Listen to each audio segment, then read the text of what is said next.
Welcome back. I'm excited to introduce a new segment that we will be working on here on the Evening Dish. It's going to be every Friday, and it's called This Week's Takeout. My 10 o'clock producer, she's here weekdays at 10 o'clock, Angela Keiko, is here with me. Angela, I'm so excited to have you talking about all of the important stories. So this week's Takeout really started from an idea, thanks to you, talking about the stories that we cover, a lot of the important and notable things that we like to put in our shows during the 10 o'clock throughout the week. Yeah, stories that stick out, stand out, are real talkers that we talked about personally outside of the shows because, they were so interesting. Yeah, absolutely. Yeah. The first one is something that I think we've been talking about since he was first arrested a couple months back, and it's Richard Fox, a Niagara Falls man who is currently behind bars, accused of the murders of two women. And police were there at his house, or his former house, this week, digging. Based on what we were told, they got a tip. They were there with new technology. They were looking for what they thought was an anomaly, ultimately did not find anything. It is becoming the makings of a real-life horror movie. Right. This man was convicted of sex crimes back in the 90s and early 2000s.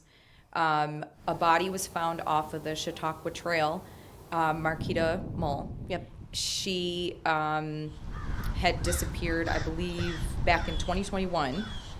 And he's accused now, he's behind bars for her death.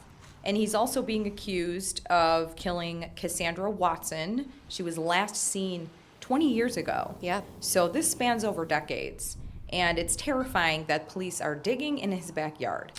And recently, they found remains behind drywall in the basement of that same house that police are also looking into whether or not that is connected to Richard Fox.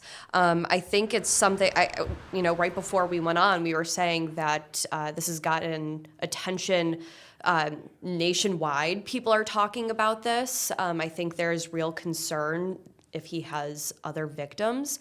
So the fact that, like you said, police were there digging, I think kind of got everybody's hairs on end. I'm going to be honest with you. I was 100% expecting them to find something. Yeah. I was surprised they didn't find anything. The fact that they didn't, I think, was a little surprising. Yeah, it was definitely surprising. And, they said they saw an anomaly underground. I was positive they were going to find something. But, they came up with nothing. That could be a good thing. That could be a bad thing. Right. He's still going through the motions of the trial, so he has not yet been convicted. But it's definitely the makings of a horror movie.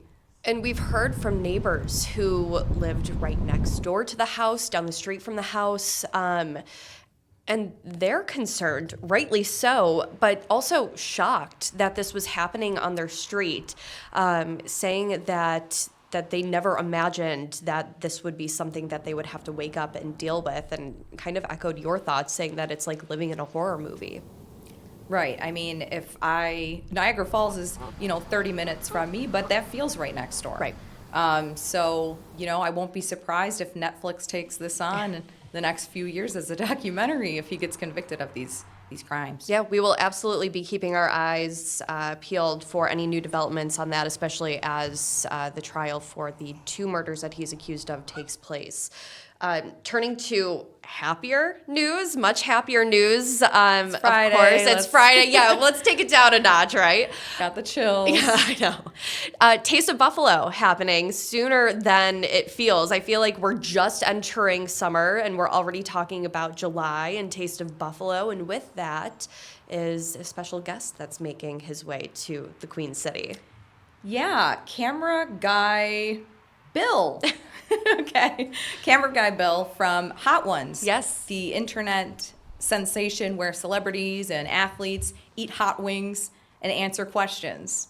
I always thought that this was such a cool concept. And of course, someone from Buffalo is behind it. Because I was saying, I'm shocked that we haven't really seen any famous Buffalonians take this by storm. But of course, there is a Buffalo connection, and it's the fact that camera guy Bill is from Buffalo. He works on Hot Ones. Have you seen Hot Ones before? I've seen clips. Yeah. I feel like someone always goes viral. Yeah. At least they once. clip the hottest wing, and then you see the celebrity suffer. Yeah. And it's hilarious. So I've seen clips of it. I I do not like spicy foods. No. I won't be partaking. No. But they are bringing their hot sauces to Taste of Buffalo. 5 restaurants will be creating a dish with their hot sauce in it, and one will come out the winner. So we did find out the 5 restaurants. DA Taste, Avenue 29 Foods, Karuba's Chicken Pit, forgive me if I say this wrong, Babcha's Pierogi, and Limehouse Sushi and Ramen. I think those are all really cool because they're unique. They have different, of course, DA Taste is known for their Mexican food. Their tacos are amazing. I actually had them last year for the first time at the Taste, so that was really cool. Limehouse has amazing sushi, and their ramen is delicious. So it'll be interesting to see how they incorporate these hot sauces. The one that everyone talks about is Da Bomb. I was talking about it the other day. Funny enough, meteorologist Mike Doyle has done this challenge before, and he said Da Bomb, it's not even the hottest one. I think it's like number 8 in the selections that they have. But he was saying Da Bomb was brutal. That you'd take a bite, and it's always the one like Idris Elba, that famous clip where he starts choking. It's from that sauce. So it'll be interesting to see if any of these restaurants use it. I am not familiar with their sauces, but according to what the Hot Ones has said, they're bringing their iconic sauce called the Last Dab. Ooh, okay, So yes. There will be a heat and greet pop-up tent. You'll be able to take selfies with camera guy Bill. Nice. And try the Last Dab. Okay. I will think not I be could, trying. I was just going to say, I think I could get you to do it. I think we might have to make a trip this summer. I'm sure, everyone has a price. I'm sure you could pay me something. There you go. Well, of course, another story that we've really been watching this week is not something that is happening here in Western New York, but Western New Yorkers have been talking about it, and it's, of course, the New Orleans jail escape.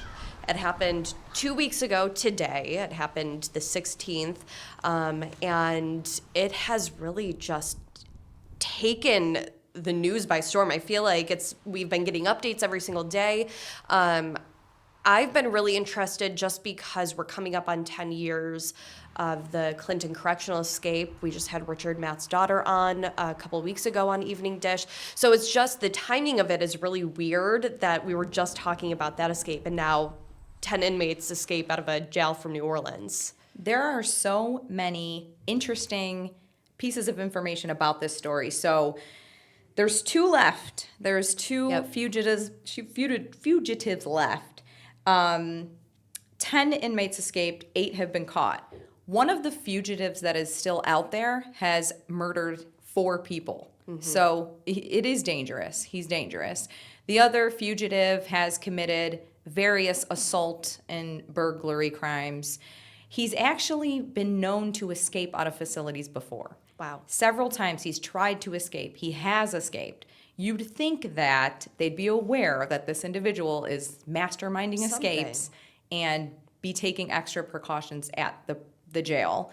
And also, it also came out that 2 weeks prior to this escape, inmates tried to escape. Mm-hmm. And the sheriff's office apparently did not disclose that information, but, this could have been prevented. They knew these guys were trying to get out. Right, yeah, we just learned that piece of information from the DA's office there. The most recent of the people that were captured, 2 of them were captured in Texas. The fact that they made it their way to Texas in this span of time. One was captured in Baton Rouge, so still close by, but still making a distance away. So I know when we heard from the DA most recently, the concern is that these 2 really could be anywhere. They're also getting help from people. Right. There's over a dozen people that have been arrested so far for helping these guys with rides, food, things like that.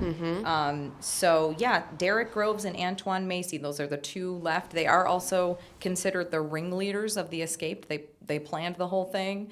And you were saying a week ago that one of them has, facial tattoos. Right. So he's easily recognizable out there.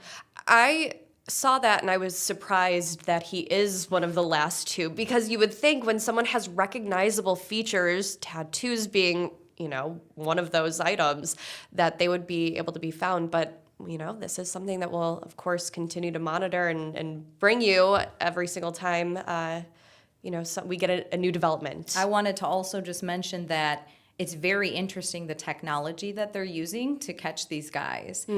So if you've ever seen the Batman movie, The Dark Knight, where at the end of the movie, he turns every cell phone in the city into a sonar device so he can see and hear everybody in the city, and they were questioning the ethics of that and things like that in the movie.